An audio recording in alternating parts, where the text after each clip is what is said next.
No worries, we got you. Hey, everybody. It is all the way live on a Saturday with your boy, David. And as you can see, we got faces here today. This is a different implosion than normal because this is considered the special edition. So, first and foremost, I got my main man, D Ray, the producer, in the building with me today. And our special guest is my man, D from the DA Experience. D, how are you doing today? I'm doing good. How y'all doing? Thanks for having me on. Oh man, the blessing is all ours. I'm doing well. D Ray, I assume, is doing better. That he's got a fresh cup of Joe. It's going to be at least 45 seconds before it infuses into my cells. So Understood. So D, if you could be so kind, introduce yourself to the people. Let them know about the DA Experience. Okay, like I like to say, I'm 42. I'm an 80s baby from Baltimore, Maryland. Grew up on the west side of Baltimore. And at a young age... Stop the show. Just stop the show. Did you say Baltimore?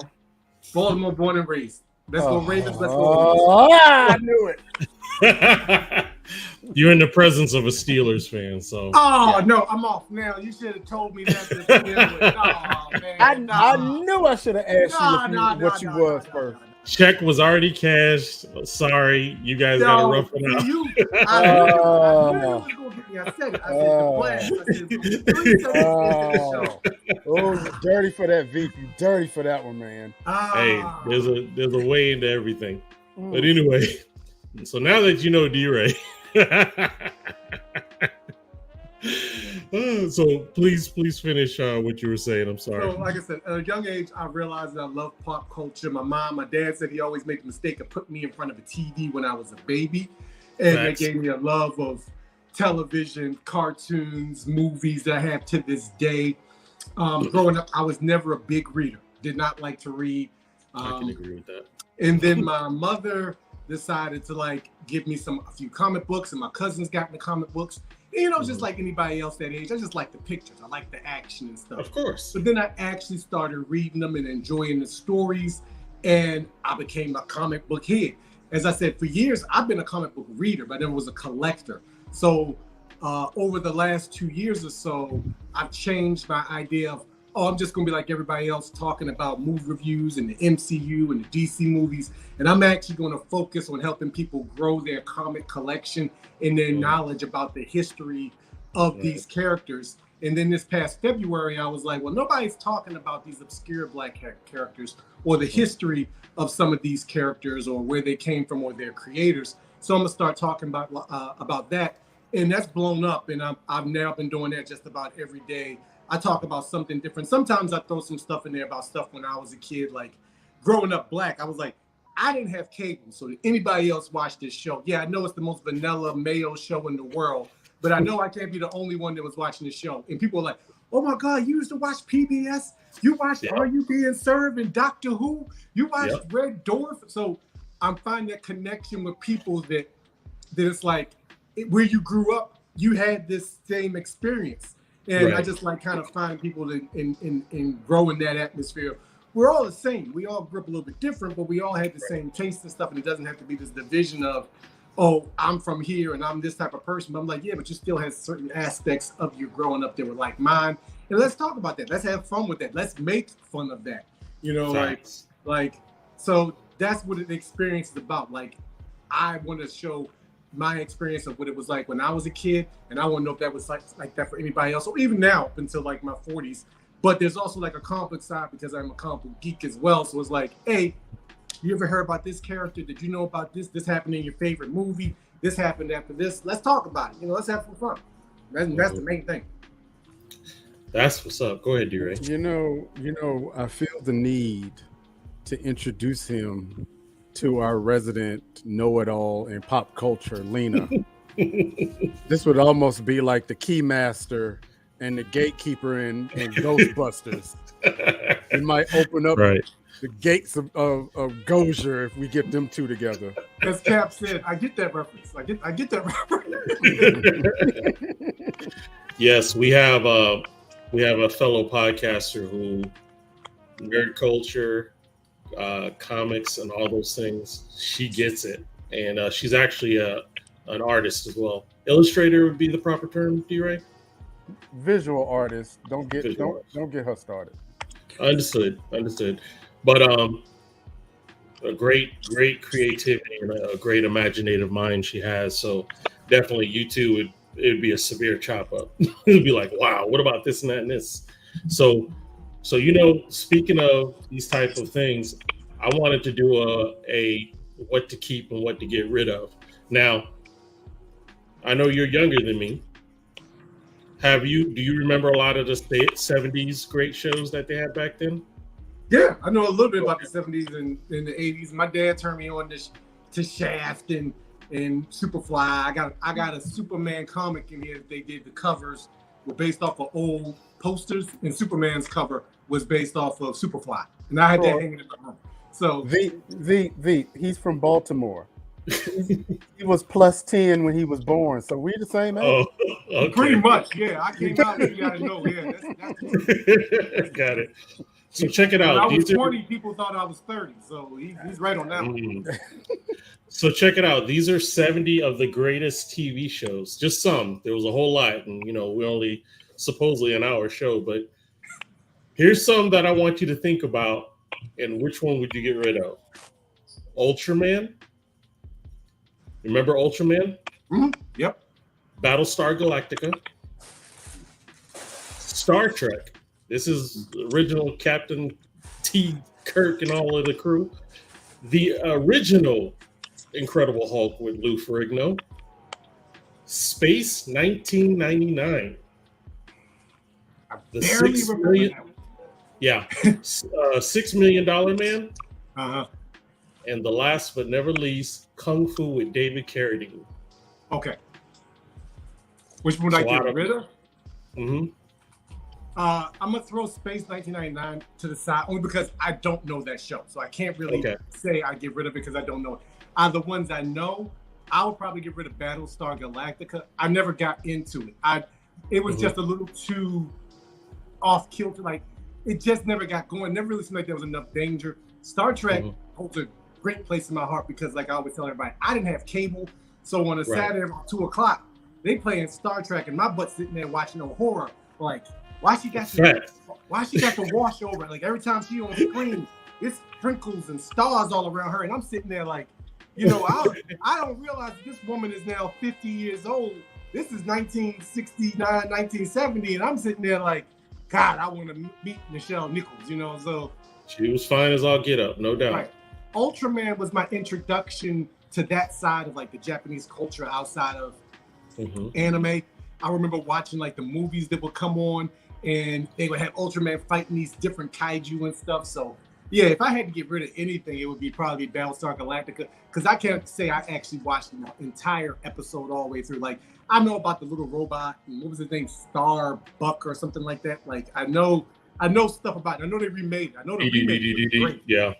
But I never watched the remake. But I know that they did remake it. But yeah, it's got to be Battlestar Galactica. That just wasn't me. Now, the thing I remember as a kid was like the introduction to how poor cell batteries were because Ultraman would get into a fight and his damn light blinking already that he's losing power. I'm like, this dude gave me stress as a kid, man. And I think that's why everything like we were talking about battery, 50% you get charged. I don't care. We're not messing with you like that. Are we just asking him, or is this a discussion question for all of us? Oh, this is for all of us. Go ahead. Okay, because there was one show that you described. Mm-hmm. It's a white man in the Old West. Mm-hmm. In the Old West, that for whatever reason is a kung fu master. Yes. Yeah, that's got to go. That's false advertising, right? Yeah, that's got to go. That's got to go. Let's give D a second. He might have got a call. We know how that goes. We do indeed know how that goes. But Ultraman was that show, man. And no doubt. Right. And you're right. I guess they did it on purpose because they had to have some kind of drama. It's like, Ultraman is dead. Ultraman is dying. So that used to be my show. Now, $6 Million Man is the only show that you think someone is going fast when they're moving slow. Remember that? Facts. And then it was that sound that we all tried to do on the playground. The friggin' Max Payne video game based it off of $6 Million Man. Had to. Right. You got him? I'll get him. Once he gets situated. Phone overheated. You were talking about battery life, and my phone straight up overheated as I got a phone call and I couldn't get back in. Yeah, phone call always kicks you out. It's all good. I was like sitting there like, why can't I answer the call and why can't I get back in? I'm like, oh, so the phone overheated or something. Oh goodness, sorry about that. All right, so we're gonna go ahead. We're gonna go ahead to the next option. We're gonna talk about 80s. Okay. Now I'm gonna give honorable mentions to The Cosby Show and Married with Children because those shows were just classics. But we're not dealing with those. We're dealing with action. So, Quantum Leap, Knight Rider, A-Team, Airwolf, MacGyver, 21 Jump Street, and just two more. We got V, and we have Mystery Science Theater 3000. If I had to get rid of anything, and people will probably kill me for this, I would get rid of Mystery Science Theater 3000. Really? I liked the show, but I just couldn't, like, it doesn't hold a place like the other ones. Even Airwolf, I remember watching in syndication. Like, I never saw it when it originally aired, but I saw it Channel 54, and, you know, here come the helicopter. I'm like, how does this helicopter get into a fight every week? I don't understand how you, like, so. Someone to pick a fight with always. Always, like, he always finds somebody he can pick a fight with, and they happen to have a plane that can go toe-to-toe with them. Right. So MacGyver became like a meme, like, you want MacGyver your way out of that one. So I'll watch that every Monday. Right. But Mystery Science Theater was something, when I was there with somebody's house that had cable, because it came on Comedy Central back in the day for me. And that was the only time I saw. Now, it was my introduction to some of the worst movies of all time, and I loved the whole riffing. You know, like Manos, Hands of War, and Santa Claus versus the Martians and stuff like that. So it let me know there were just bad movies out there, and you could just make fun. It gave me my love of, like, people like, I don't like something. I'm like, for me to not really like something, it has to be terrible, because if I can find a way to watch a movie, then I'm still having fun. Like, it might have been made to be a drama, but if I'm watching it as a comedy and I'm still having fun with it, I'm like, I enjoyed it for that reason. So that gave me that love. It's like, yeah, you can watch a bad movie and just riff on that movie and have a good time with it. But I just didn't watch it enough. So I would have to get rid of Mystery Science Theater. I got you. What about you, D-Ray? It's easy. 21 Jump Street, gotta go. No, probably second. Yeah, 21 Jump Street, gotta go. You mean to tell me what kind of SAT scores that these kids get? They couldn't tell that these were some full-grown cops walking through the high school. I feel you. My goal way out of this compilation will probably be Quantum Leap. I never really got into it as much as other people did, but man, between Airwolf and A-Team, those were like my shows. I used to love me some A-Team, especially because Mr. T he was up there. That was his status at that time. And then he did Rocky. Forget about it. Okay, I'm about to throw a grenade in the conversation. Go ahead. Airwolf versus Blue Thunder. Airwolf, only because I know it more. just y'all because remember like, Blue Thunder? I know Blue Thunder, but I watched Airwolf more, so I'm just gonna go. Okay, Airwolf. so for the uninitiated, for whatever reason, the 80s was full of TV series with killer helicopters, right? On one hand, you had Airwolf that had like missiles and could go like Mach 2 or whatever. Then you had Blue Thunder that was used by LAPD that was all bulletproof and had like 50 caliber guns on the front of it. Sheesh. Right. And it could do a loop-de-loop. So was Blue Thunder it started off as a movie and then it became a series. Yeah. Okay. And then Airwolf was CBS's competition to the Blue Thunder series. Got it. Got it. That makes sense. Okay. It was either killer helicopters or killer cars. It was one of the other. Right. Yeah. Because Airwolf didn't talk like Kit did for Knight Rider, correct? No. No. Okay. All right. So it didn't have its own AI. Okay. Got it. Right. All right. So now, last one. We're going to do 90s. Oh, boy. Star Trek Voyager. Hercules with my man Kevin Sorbo. Xena. I used to love Xena. Sliders. Star Trek Deep Space Nine.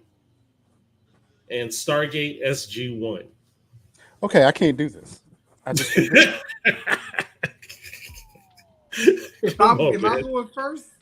Go ahead, you're the guest. It's Stargate SG-1. It's another one of those where, like, I just didn't watch it enough. Like, the other ones were all on regular television. Stargate SG-1 was on Showtime. So not only did you have to have cable, you had to have premium cable to watch Stargate SG-1. And I didn't get cable until like 1995, 96. I sure as heck didn't get Showtime until like the 2000s. So that's a double whammy. Right. Only time I saw Stargate is when it moved off of Showtime and was on Sci-Fi. And by that point, they were already in like season 6 or 7. So, you know, it was like, I love the fact that the dude that was on there is now the voice of Kratos in God of War. Oh, that's crazy. Right. That is crazy. But no, sorry. Keep going. I can't. I literally can't pick. I like literally cannot pick. Like maybe maybe sliders, maybe if I had to get rid of one, but like, you know, Xena was part of my personal development, and I'm gonna just leave it right there. Lucy Lawless, yeah, man. Yeah. Yes, indeed, and a lot of kids rejoice, and of course, Star Trek Deep Space Nine don't get touched because the Black Coalition exactly. I was like, looking at it. That's the first black captain. I'm like, I get kicked out because I get rid of Deep Space Nine. Cisco for life. Captain Cisco. Look, Deep Space Nine, aka Hawk in space. Right. Exactly. James was not James Avery. I forgot something with an A in it though. I want to say it was Avery. It was Avery. Avery Brooks. Either Avery Brooks or Avery Jones. Avery Brooks. Mm-hmm. Yeah. Avery Brooks all day. Like, I'm not. No, I ain't getting rid of. He's not. Yo, he was a bad actress, boy. He played no games. None. He was on that ship. He was like, "I will take us to war. I don't care." Like, I don't care. I will quote Shakespeare as I do it. And then there's two different versions. Once they let him, like you said, become Hawk. Once he brought that bald head back, everybody be like, "Oh, it's over." Like, don't even start with this man right now. He is not for the games today. He is not at all. Not at all. Thanks for playing with that, man. So, if superheroes had a therapy group, who do you think would need the most counseling, and then who would be surprisingly the well-adjusted member? Most counseling, God. Technically, probably if it's not Batman. If not him, it'd be Bruce Banner because that dude got psyche is so broke it ain't even funny. Like He's actually gone to therapy, and every time something bad in his life happened, he created a new Hulk. Like he got 20 different personalities at this point. So yeah, if I had to say most well-adjusted to play off of Batman, I'd probably say Nightwing. Nightwing is probably the most well-adjusted superhero out there. Like he's realized what his life was, even with his parents dying. He still keeps a smile on his face, and he's like, you know what? We're going to take a step back. We're going to talk this out, and then we're going to go from there. Like he's pretty like on the level. Okay. What about you, Deera? Who do you feel? Well, you know how I feel about Batman, so you know that's the answer to that one because Batman is actually crazy. Yo, he's a straight up nut. Yeah, but he's a well prepared nut. Right. So. For some reason, I can relate to that. As far as well-adjusted, I don't know. Trying to think. There's a lot to pick from. Maybe Superman might be the most well-adjusted. That's true. Because there's nothing in his psyche, unless something happened to Lois. There's really nothing in his psyche that makes you think, oh, he ain't got it all, right? He's just an alien, you know, that can respin the earth. I don't know.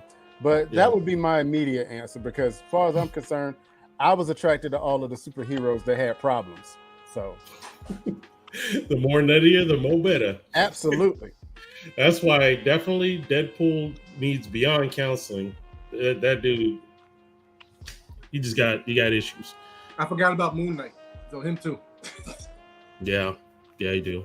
Yeah, Moon Knight definitely needs some therapy. Well-adjusted member for me would be Charles Xavier. He just seems like he has the answer for everything. He got issues though. He got issues. Oh, sure. He's one of those closeted people that like the second something go wrong, he cracks. Like his facade starts falling apart real fast. And there's a reason why all of them say Professor X is a jerk. So it's like he lets you think he got it all together, and then somebody like tells him no, and he like, no, what the hell you mean no? Right. Because he's the king. No. He's the king of petty. Right. He's the king of petty. Like, I can make you do what I want. Don't forget that. Yeah, that's the crazy part. So let's say if you have a dinner party with 3 comic book characters, who would they be, and what do you think the conversation would be like? Definitely, I would want T'Challa. I would love to have the Black Panther there, and to play off of him, I'd love to have Icon there because a lot of people don't realize that Icon was like a Republican. Icon was like for a lot of stuff. Like the comic was made to paint him differently. Like people think the comic was called Icon, but it was actually about Rocket changing Icon's mind because of the way he viewed society and Black people in society. So to make it, to have that volatile person in there, I'd probably throw Luke Cage in there to play off of all 3. I could see him and Icon going back and forth, him telling T'Challa, you being too nice. I could definitely see, and I guess I just want that conversation. Like I know they all could keep their temperament, but I know it would get heated, but in a way like we're debate, like going from talking to debating. It would never go into a full-fledged fight, but it would get beyond just let's just talk and keep it subtle. Let's actually have a debate about some things based off of where we all come from. Because Luke Cage came from the hood, T'Challa's a king, Icon is this, alien. He's not even a part of it, but he represents what he thinks Black people should be, and Luke Cage represents something else. So yeah, that's my 3. Okay. What about you, D-Ray? Of course, it would be the aforementioned Batman, along with Iron Fist, and along with Tony Stark. Right? You got 3 of the richest people ever. It took me a second to get the connection. I was like, what? Why Iron Fist? The second you said Tony Stark, I was like, oh yeah. You got 3 of the richest people ever, 2 of which are alleged martial art masters, and another 2 of which are masters of gadgets. Yeah. So I just want to some ideas. They could definitely get some ideas going. or it would be a fight scene to end all fight scenes. I was gonna say, is there really a need for a table and be able to sit and eat? I mean, both of them pretty much kicked Tony right at the beginning, like before he could even get the suit on, and then it's just Iron Fist and Batman at that point. And then the script would only have 2 words: "Yo, mama," and then it's on. There it is. I agree with T'Challa. I definitely would love to chat with him, and I also agree with Luke Cage because I'm a fan of Luke Cage. The third one, I would actually like Storm to be there because I'm such a fan of Storm, and I know T'Challa and her had a thing going on, so it should be pretty smooth. See, you're just trying to see people put their dirty laundry out there in the street. So Storm and T'Challa get up there arguing about their relationship or the lack thereof. Then it'll be just me and Luke chatting. I'm still mad that they made them get divorced. Like everybody else can stay together, but I hate to be that guy. But like one Black couple, y'all break them up. Like really? right. I don't want to be that guy, but it's like, yo, like y'all got Reed and Sue here arguing every other day. He 20 years older than her, but they can make it work every time. But these two, like, it's completely annulled. Like, they'll never get back together again. And I'm like, there was so much potential there that y'all just left on the table. So, another hypothetical. Even though we know Marvel is not going to recast T'Challa, I wanted to know, who do you guys have in mind would make a great replacement, actor-wise, for T'Challa? Well, technically they can, because we're doing some timey-wimey stuff right now. And at the end of, well, if anybody watching, spoilers, so a couple years, at the end of Wakanda Forever, his son's name is T'Challa. So they got around that. So they can definitely do that. And with them doing this whole Young Avengers thing now, it's like, hey, that movie might not come out for another 5 years. You know, we don't know how old this little boy is. He might have been, well, we know he's like about 5 to 10 maybe, you know, so he might be 15, 14 years old by then. But if they want to like bring somebody in from another universe, I would definitely I can't think of his name, but he's going to play Black Manta, and he was I might not be able to cast him because of the fact I think he's going to be Wonder Man. I'm not sure if that's still happening, but he was Black Manta, and he was also Dr. Manhattan in the Watchmen show. Okay. He was back when people thought they might recast T'Challa, which I really feel they should have, only because the character's just needed. I got what they were doing, and I get you want to move the story forward, but I'm like, it's a character we need to see. That's just the case. But yeah, he was like my first choice to play the character. If not him, my second choice, again, can't think of his name. But you remember the movie Bird Box that came out with Sandra Bullock? Mm-hmm.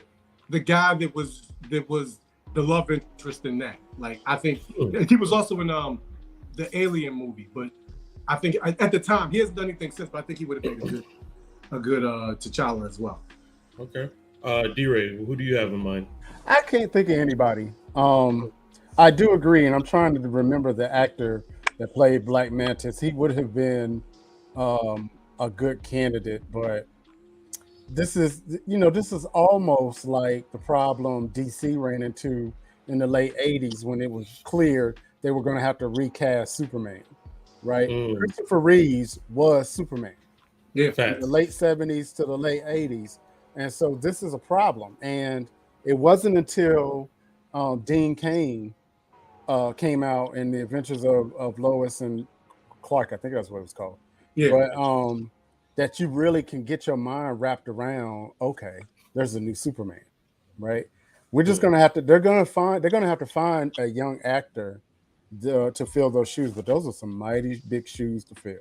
And now you said that a young actor, I know a lot of people want him to play Static, but again, if they do that 14 to 15, I think he's like 20 something now, he could play the black kid from Stranger Things. Like, I think if they want that young, they wanted to be his son and they wanted to be in Young Avengers, I think he would be perfect for that role. But also in my head, I want him to be Static. Like, I'm like, no, this kid is the perfect Static, or Static Shock movie. Yeah, I could see that. Now, I had did a research on that very same question, and they had given a list of 10. One of them, they said Michael J. White, but I'm like, Michael's too old for that. Too old. He's too old for that. 50 years old. He's like 56, 60 years old almost. They said Idris Elba, and I'm like, he's too old. Too old, right. So out of them, there were 3 that I picked that I liked. One is Derek Luke. But Derek Luke's already in the MCU, though. Correct. So that won't work. Then it's my man, Jamon Oson. Was it Oson? He looks like he could play DMX or something like that. Yeah. At least to me, he did. But and then go ahead. Well, real quick, he's also already in the MCU. Mm-hmm. Yep. And he's one of the. He doesn't look it, but he's a lot older than people think. He's like 55, 60 years old. He looks great. I definitely think he should have been cast because he's the only one that's actually. I think he's actually from Africa. So. And you know, he did play T'Challa because he was the voice of T'Challa in the cartoon that played on BET. Gotcha. But I think he would make a good uncle. Like, I agree with you though. If he was like 5 years younger and he hadn't already been to MCU, I think he would have been perfect. I think it's this guy you were talking about. This is David Oyelowo, I believe. No, is how not you- him. But yes, that's my second pick. Yes, that's what I would like to say. He's the one aggravating. He played Martin Luther King. Yeah, he's aggravating as an actor. Every time I see him, I don't know why. He's just aggravating to me. I can't put my finger on it. Now the funny I think thing he would do is, well, that's what I was going to say. The funny thing is most actors that are normally a PETA, pain in the ass, or a pain in the neck, or whatever, until they put their shoes into a character, they bring life to it. Because let's be real, nobody knew about Robert Downey Jr. until he became Tony Stark, and then poof, he is Tony Stark. His career, he was almost like his career was done. Like he hadn't had a good movie in years. He had been to rehab a whole bunch of times. But when they cast him, because I'm like, I knew what he looked like. I'm like, nah, they put that goatee on him. He looks like Tony Stark in the comic. So I didn't care that like how he acted. He killed the role, but I'm like, no, he looks like Tony Stark. And my dad was like, why would they get this no name? I was like, because he looks like him, you know. So that's why that's the way they were drawing him. But he did such a great job. It was like, oh, okay, yeah. His arrogance was top of the roof. He did great. I thought he nailed who that character needs to be. So listen, we're gonna take a moment, and every time during our show, we have a halfway point where we do what's called the Blast Artist Spotlight, and we spotlight one of our artists to give them exposure, which is what we do here at Blast Music. So today is our boy Mike Jeezy, and the name of this song is called Energy. Check it out.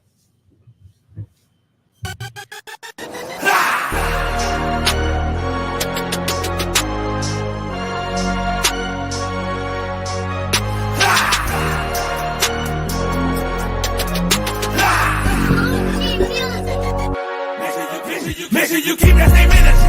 Make sure you keep that same energy. Make sure you keep that same energy. Make sure you keep that same energy.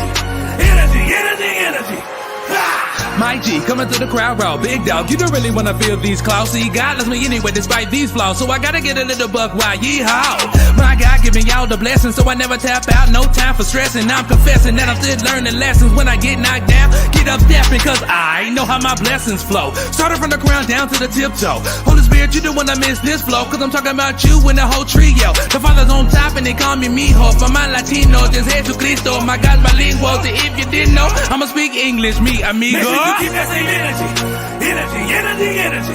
Make sure you keep that same energy. Make sure you keep that same energy. Make sure you keep that same energy. Make sure you keep that same energy. Make sure you keep that same energy.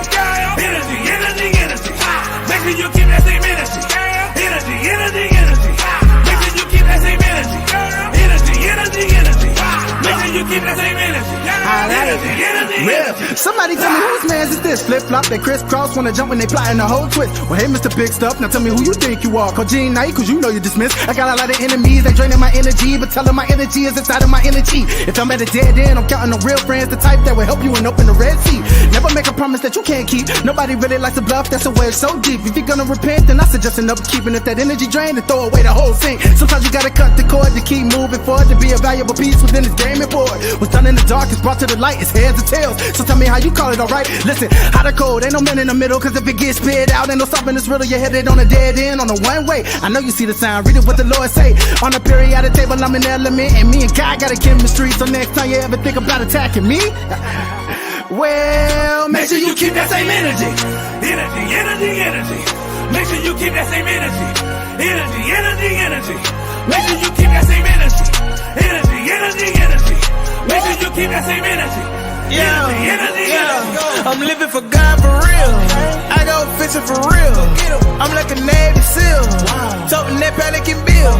I'm just a kid full of skittles, no riddle, it's simple. I love them with all of my energy. I get empty. In the forefront, I'm up on my tippers. I think I saw Jesus in my dreams. Oh, you don't believe? Oh, that's sweet, honey, please. I get hyped through the night. Oh, my energy gon' spike. Oh, I think I see the light. Make sure you keep that same energy. Make sure you keep that same energy. Make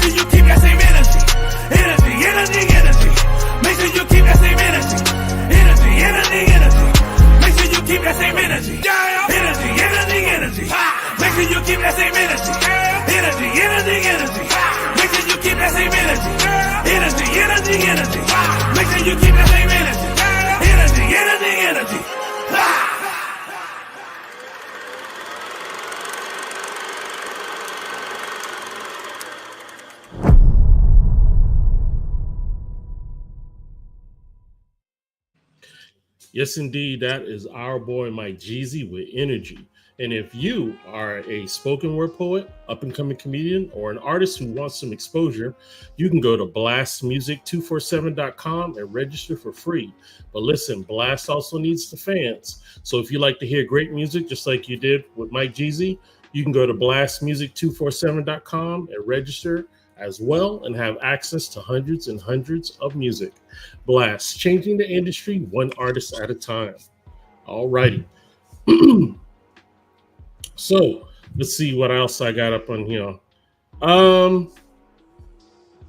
wrote a whole bunch of stuff, bro.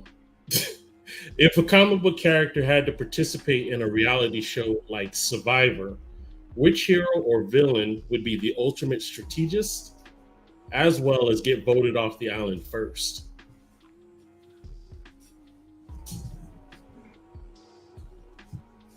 I hate to keep going back to him, but I would say like he grew up with that. It would be T'Challa. Like it's like you gotta get rid of him. But since I can't say him, I'm gonna go with Captain America, Steve Rogers. I mean, there's a reason why everybody defers to him on the field. He is a strategy is what he does. So It's like, yeah, he's gonna be he's made to live that type of thing. So it's like, nope, we gotta get him out of here first. Everybody's gonna vote him off. So if it was hero. If it's villain, it's Lex Luthor. It's like, yeah, he just knows he's a sociopath. So he would know how to play that politic game. The people know he's smarmy. They know he's bad, but he's still going to get those votes. They're like, I'm the best person for you. Like, I'm not strong. I don't do any of this, but he's going to use that brain. So they got to get him off there first. So villain, Lex Luthor, hero would be Captain America. Wow. What about you, D-Ray? Well, you know, I'm trying to stop repeating Batman, but y'all all know this is why Batman is king. However, I will say the first one to get voted off, I'm gonna throw you a curveball. You ready? Mm-hmm. Jonah Hex would be the first one to get thrown off. Dang, that is a curveball. Because if for nothing else, when the lip that's connected. People get tired of seeing that and be like, you got to go, because I'm tired of seeing it. I don't know why you just don't cut that. Damn. But anyway, so yeah. I'm going to go back. It's his skin. That's his mouth. That'd be the worst. Like, no, you got to do something about that. That part you talk about cut is this part right here. No, you got to do something about that. Go talk to the Joker. Go talk to the Joker and get one of them smiles cut in, because you got to do something. That's the thing. He's from the 1870s. You know, if you got messed up, you got messed up. There was no plastic surgery back then. Man, yeah, they wear them scars proudly. Look, you better go get one of them red hot knives and go for what you know, man, because you got to go. Then you really will be walking around looking like the Joker. You're just gonna have a constant smile, teeth everywhere. Like, oh shoot, here comes Joker. He always smiling. Teeth. Back. Just keep them crazy. It's kind of like a tie for both in this aspect for me. Meaning, Dr. Doom, great strategist, but at the same time, you got to get that clown out of here. Right. That's what I said about like it'd be Cap. Like you got to get him out. Yeah. So that's where he'd be coming in and leaving at the same time. These are some crazy questions. Comic book characters went on a road trip. Who would be the DJ in the car, and whose superpower would be the most useful during that journey? All right. This is going two. I'm keeping it with the theme here. I would say that if it's a super DJ, I definitely have Miles Morales, Spider-Man as DJ. I know he's got a good sense of music. Yes, he does. He played the video game. He grew up in that old schoolhouse, so he's gonna have a mix of the new stuff with the 80s stuff, with the old 50s, 60s stuff. So he's gonna be good. Best person to have on this thing will be Static. Those electrical powers, those phones are gonna die. If you got that hybrid car, that Tesla, you don't gotta do the supercharge. You're good. You know, it's you good to go. If you got an electric car, it's like, hey man, we ain't never gotta fill up. He just sitting there holding the battery the whole time. The man is a walking battery. So if not Static, Black Lightning. I'm like, so you're going to have some nature in there. So yeah, it'd be Static. I would love to see a car trip with Static and Miles Morales. I think they would get along great. And I think that would just be an awesome adventure. What about you, D-Ray? I feel like I'm the troublemaker on this podcast. Shockwave from the Decepticons Okay. and Thanos. You bringing in the heavyweights. so educate. Can you their imagine? reason. Can you imagine if Thanos was your DJ and you I didn't? thought Shockwave was And you DJ. no. Shockwave is we're just using his powers to amplify Oh, okay. Thanos' mission. Oh, But can my you God. imagine you don't dance to DJ Thanos? Oh, I got a hit for you. Hey, there it is. He wound You're done. up playing some Johnny Mathis or something. You sitting there like he's like, I will snap. You either start dancing or I will snap. You know what I right mean? I will do it. I will do it right now. That's You up there, right. man, this ain't even got no beat. I don't know how Oh, to do this. Like, you better do something. You better do something. he's like, these So- are great beats, huh? I was like, yeah, these are great. Man, get him off the damn Oxford. Like, yeah, these are great. These are great. You over there like, where we going? California. Oh God, that's a 27-hour trip. Like, oh God. Mm-mm. Now, in my case, the DJ. That's a good question on the DJ. I'll leave that up to my man Luke Cage, since he's from Harlem. You know, we got some dope tracks over there. As far as a useful superhero, you guys remember Dazzler? Yeah. He got those light effects when music is going. I bet you that's a dope thing right there. So those are my two picks. You go on with the light show. Okay. Oh yeah. Let me ask you this, D. Do you remember these characters? Yeah. I definitely remember those characters. Who we got? That's Captain Marvel. I'm sorry, as he's called now, Shazam. Back then he was Captain Marvel. That's Right. Isis, and I want Yes. to think that that's Captain Marvel's uncle Dudley. I'm not positive on that one. What'd you think, D-Ray? All I remember was Shazam and Isis. I don't know who that other dude is. My behind talk about Captain Kangaroo. Oh Lord, I mean, I agree with you, D. I do not know who that was, so I was trying to find sure it. if memory serves me, it's playing into the comic, and Billy Batson was adopted by his uncle Dudley, who later became like Uncle Marvel or something like that, like in the comics back in the 40s and 50s. So I'm thinking that's who that is, because that's who it looks like. So I'm thinking it's Uncle Dudley. Okay. I'm not Yeah, positive. no, I hear you. I had fun searching that up, and I found that picture, and I was like, "Oh, this is interesting." Yeah, I wanted to short-lived ask- Shazam show. Yeah, Shazam Isis Power Hour or something like that. I used to love Shazam as a kid. I don't know. Shazam was a character I wasn't even introduced into until later in my life, because around that time, that's when they lost the rights to the character. They were fighting with DC because, he became more popular than Superman.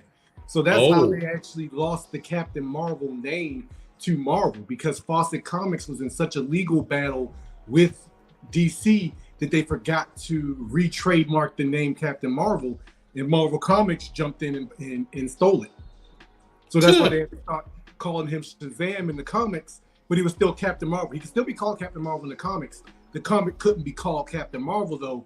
It had to be called Shazam, which was confusing everybody. So about 10 years ago, they said, forget it. He's just Shazam.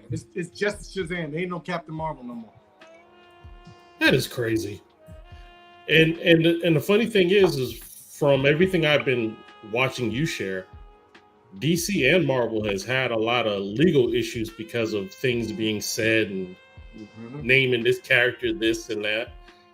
That's just crazy. But I mean, there's fights for the rights of who owns the characters dating all the way back to even before Superman, because these kids that they hired just create these characters and they bought them for nickels on the dollar, and now some of these characters are worth literally billions of dollars, and these families aren't seeing any money from that.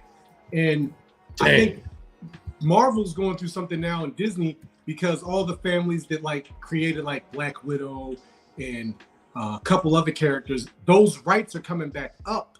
So now they're fighting to keep those characters, because DC has already lost the rights to Superman and Superboy.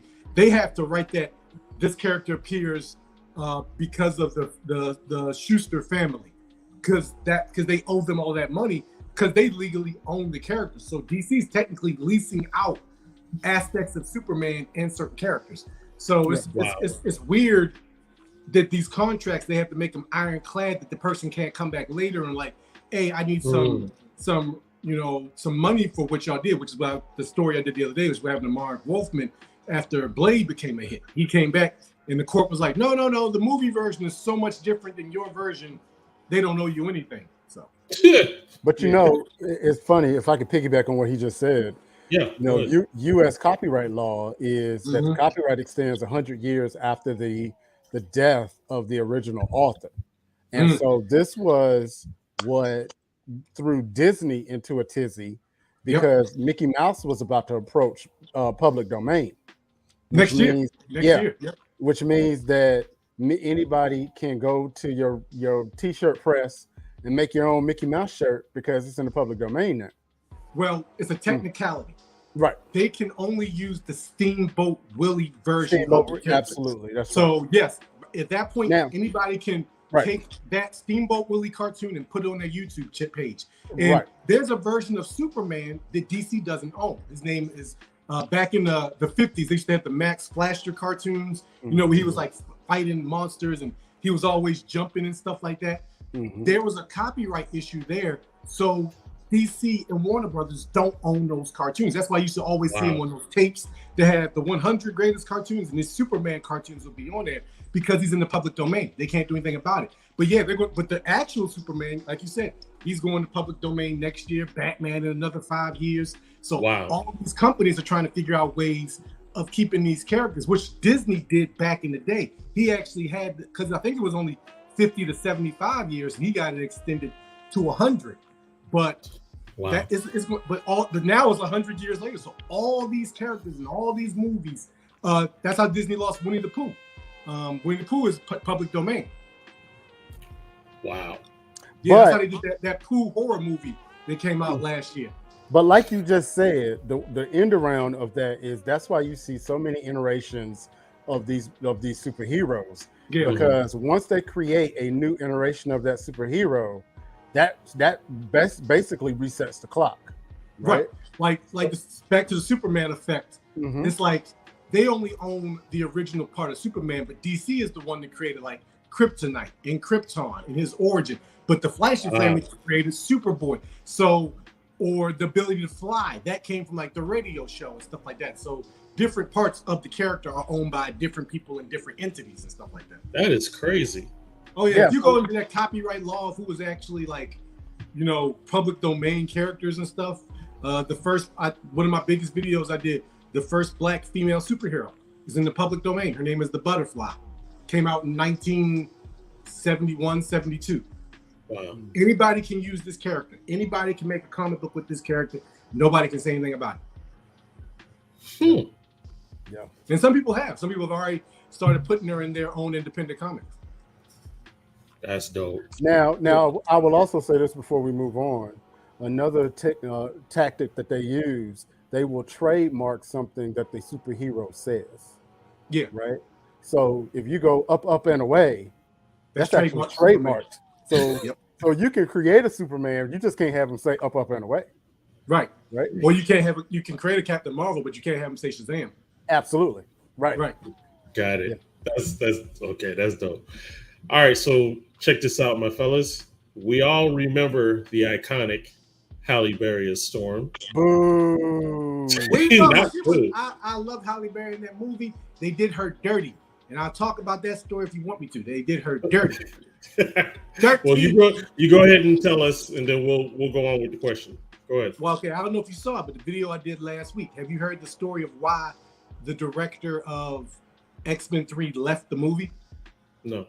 All right. Yeah, I heard that. Go ahead. Okay, so Matthew Vaughn was supposed to direct the movie, right? And while he's there, they have this other script. And he's like, well, what's that? And they're like, oh, don't worry about it. He was like, I'm the director. Let me read this script. So he gets the script and he's like, this is pretty amazing. It starts with Storm flying down to Africa and making it rain to give these villages water. And he was like, this is great, but I didn't write this and my people didn't write this. They were like, yeah, that's the Halle script. You see, Halle Berry hadn't signed on yet. So they were going to give her this fake script. And he was like, yeah, once she joins on the cast, we'll throw that out. Damn. And he said, y'all were going to do that to an Academy Award winning actress. Because Halle had already complained in the first 2 movies, which is why when you said boo, I'm like, that's not her fault. They ain't give her junk to do. It was like, she was like, I was tired of just flying the plane. So it was like she wanted more to do. And she wasn't going to come back for the 3rd movie unless they had more for her character to do. So they created this fake script. And so he was like, no, I'm not doing her like that. I'm out. He left the project. Wow. I don't care. Boo. Whatever. He's sour. Okay. So just like how we did with T'Challa, who would you typecast to replace? They used the wrong word. They said typecast. Typecast, literally. Like, I don't want the person to play this character forever. I just, don't typecast. Okay. I don't want to only be stupid. Because do you feel Halle Berry made Storm just like Tony did? No, definitely not. Again, Robert Downey Jr. is a great actor who had a great script with somebody that actually understood the character. Jon Favreau was actually a fan of Iron Man. He understood Iron Man, which was what a lot of the early Marvel movies had going for them. The people writing them understood the characters and what the characters need to represent. I'm still enjoying the movies and stuff, but you can tell that they're now on this forward, let's push them out as fast as we can track instead of giving them the love that they really deserve. There are a few shining points in there, though, like Iman Vellani as Miss Marvel. Like, she was perfectly cast. But no, I think I for one, I was just glad to have Storm on the screen. I, for one, always wanted Angela Bassett. I was like, she gave that power. Like, Halle has always come off as more soft, and that's her style. That's why she wasn't great Catwoman to me. It's like she doesn't give off that powerful demeanor. Like, I see her, and they gave her some parts. I'm like, okay, but Angela Bassett, it was like, no, I saw her as Tina Turner. I really believed that she would send a lightning bolt down and electrocute me. So back in the day, that was my casting for Storm back in the day. I'm trying to think of I can come in black actresses now that I would like to see in a role. And I'm trying to think of why you think I got 2. All right. That immediately popped in mind. First, Janelle Monáe, I think would make a really good Storm. Yes, most definitely. And now that Star Trek Discovery is coming to an end. Yep, you're right. Sonequa Martin Green would make a great Storm too. The only thing about those two is can they pull off an African accent, right? And that was kind of my problem with Halle. I didn't believe it, But I don't think Halle even believed it because it went in and out. So it's like exactly she didn't even know what she wanted to be in the. But that again, I found out that wasn't her. That was the director telling her, "Oh, talk this way in some scenes and don't talk that way in other scenes," because he wanted to look like she was trying to fit in the United States in only moments where it came out. And they didn't convey that well. It just didn't come out. Right. So that wasn't her to me. That was a direction error to me. And I think your choices are really good. Because I know when they were saying about Wakanda Forever, they were like, Janelle Monáe is the front runner to play Storm. Back people thought the X-Men were coming like right now. So I would have to agree with you. Yeah, Janelle Monáe most definitely. Like she is that person. If not her. God, I had her a second ago. Now I lost her. It'll come back to me. Well, I agree with D-Ray. It was definitely my girl, Sonequa Martin Green. I love Discovery. She did an amazing job on the show. Well, that's what I was going to say. That's when I watched that show because of The Walking Dead. Yeah. She got a glorified exit, got turned to a zombie. There you go. I mean, everybody that left the show got turned into a zombie. It's like, you leaving? Fine. You ain't coming back. You ain't ever going to come back. You either get shot in the head or you get turned into a zombie. What's your choice? Or if you do come back, you're coming back as a memory or a ghost. Right. It's like nobody comes back. Nobody comes back. And then Andrew Lincoln was like, well, I'm leaving. They're like, all right, you can come back, but we're going to put you on a different thing entirely. You and Michonne, y'all too popular, so we can't kill y'all. But everybody else, no, you get shot in the head or you get made into a zombie.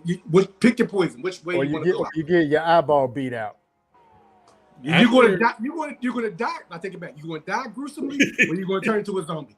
It's like you get. What's your choice? What's your choice? Like I'ma they tell you, had man. to do old boy from Everybody Loves Chris like that. They had to have that boy get ripped apart like that. I mean, even like Glenn had 9 lives till he met Negan. Yeah, Oh my but that's how it God. was in the comic book. That's why when he died in the comic, because he'd always made it out. So you were like, oh, somebody's going to save them at the last minute, you know. Nope. And then you turn that page. I'm like, oh, He snap. got beat to a pulp. Oh So my when I God. saw it in the show, I'm like, no, don't do this. I mean, he's doing pretty good for himself if the rumors are true. So, Man. So, ooh, bro, look, we already almost hit our hour. I'm sorry, I might talk too much. I'm starting to get better at that. My bad. Oh, no. You were good. You were good. Everything was perfect. Listen, tell people where they can find you, and especially to check out your awesome clips that you drop every week. As one of my idols, Mel Brooks, once said, it's all about merchandising, branding. You can find me at the DA Experience on X, which used to be Twitter. The DA Experience on TikTok. There's a Facebook page, the DA Experience. And you can definitely find me on Instagram, where I post daily. As soon as I leave out of this, I gotta make my post for the day so I can keep my streak alive. There it is. The DA Experience.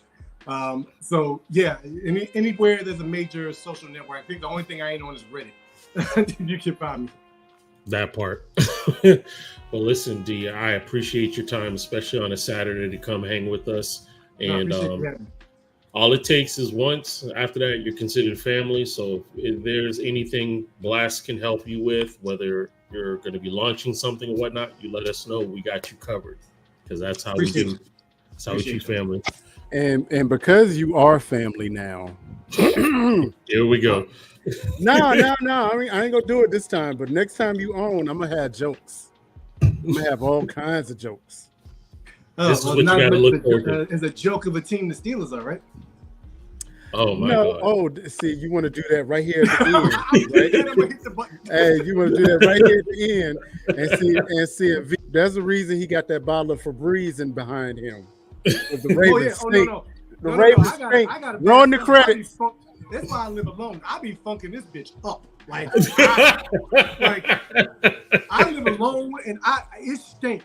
I ran over there. Y'all saw when the dude was singing the song. I went and got some cookies. It's already starting to feel a little bad up in here. You know what? You see the McDonald's cup? That is not helping. I had to go to the bathroom the last 20 minutes. That's why I've been talking. Information. We appreciate your transparency. Well, everybody, we thank you so much for hanging out with us and clowning with us. But definitely check us next week. Correction. Next week's Thanksgiving. You ain't seeing me. You will see a replay. But we love y'all. Be safe. And remember, choose to be kind. Celebrate the difference to make a difference. Peace. Love y'all. Have a good one.